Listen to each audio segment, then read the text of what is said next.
Hi, I'm going to talk about the chosen company of my paper. The chosen company is Costco. Costco was founded by Senegal and Portman in 1976, and it first opened its location in California. According to Fortune 500, Costco was named the second largest retailer in the U.S., second to Walmart, with sales revenue over 118.72 billion for the fiscal year of 2016, and the stock price are $156.09 per stock.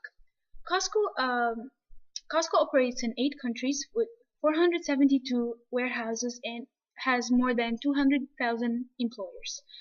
Costco's mission entails and reflects on its business operations, strategies, and everything else. Their core to focus is the high quality of products and the overall cost leadership.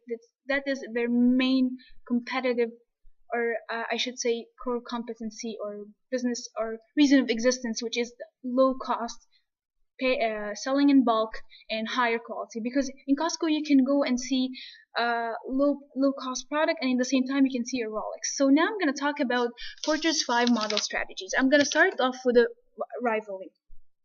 It's a high competitive force because we're talking about massive retailers competing with Costco like Walmart, PJ, Target, and others.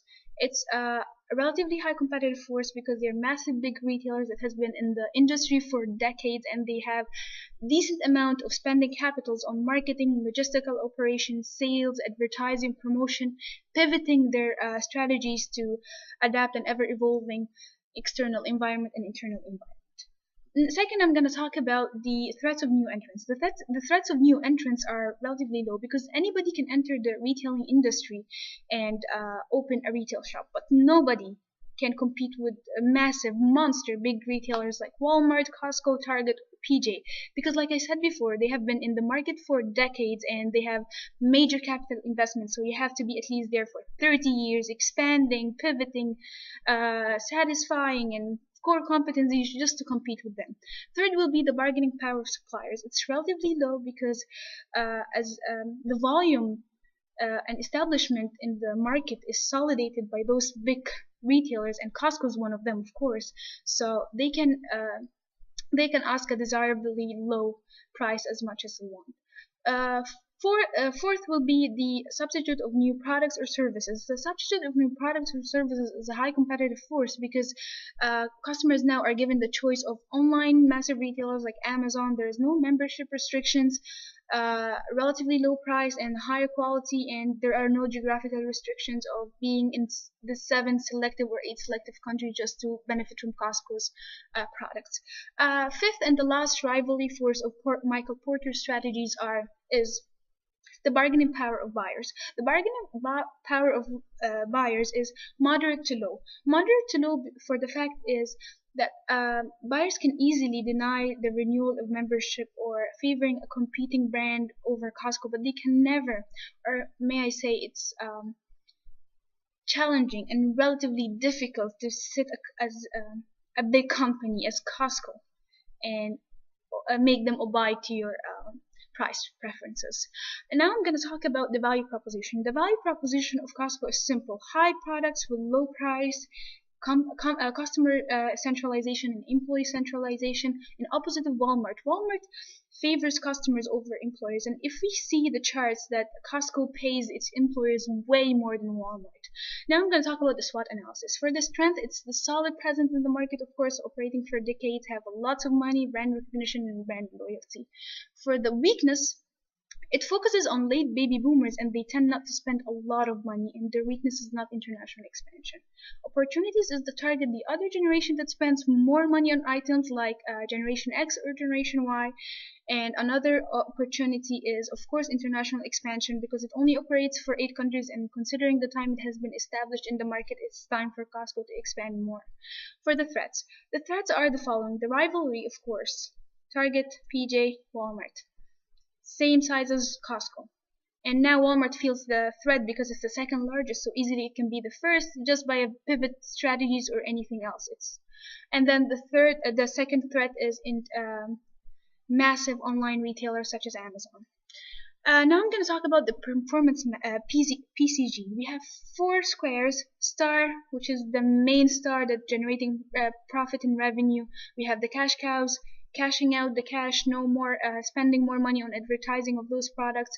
We have the question marks. We don't know if it's going to make it to the market, achieve the product, and we have the dogs. For the stars, we have the wine. It's the second. It's the largest retailer of wine retailer in the U.S. Customers can get in Costco and get wine as low as $5, and they have 100 to 200 types of wine. For cash cows, we have toilet papers. It has been tested in labs, and the quality assurance team of Costco keeps maintaining this toilet paper to be in relatively cost but high quality, and it has been proven by a lot of studies that I included in my paper. We have the question marks is the mortgage. They had a pilot study in September 2015. Mortgage plan. It pays decent for their customers, and it's not yet known if it's going to succeed in the future or not. As for the dogs, it is the gas station because of the membership restriction, question of lower price, and the quality of gas, and whether or not it can negatively affect the car. And it's not making a lot of money because Walmart said it can open up gas stations, and now it declined the sales of Costco's gas. Performance measure.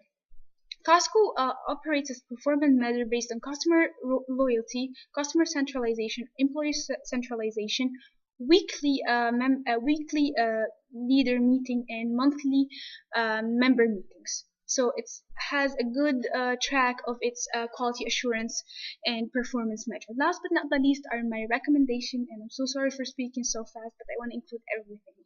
In my recommendation, I said open stores internationally in Gulf countries. These countries have a lot of money. Their economy is not bad. The currency exchange is relatively low, and the people in the Gulf countries love to buy in bulk, as I've lived there for 11 years and I've looked at statistical facts, of course. Second recommendation is establish your own brand, like no frills, no name. It major its centralization focus of brand in Kirkland, which is not bad, but it's time for Costco to operate its own product. Last but not the least is investing more in e-commerce like Walmart, and it will face a lot of improvement, profit generation, and it may be even exceeding Amazon in the future. Who knows? Thank you so much for listening for my paper. I enjoyed researching for it, and so far Costco is the second major retailer in the US. Thank you, and sorry for speaking too fast.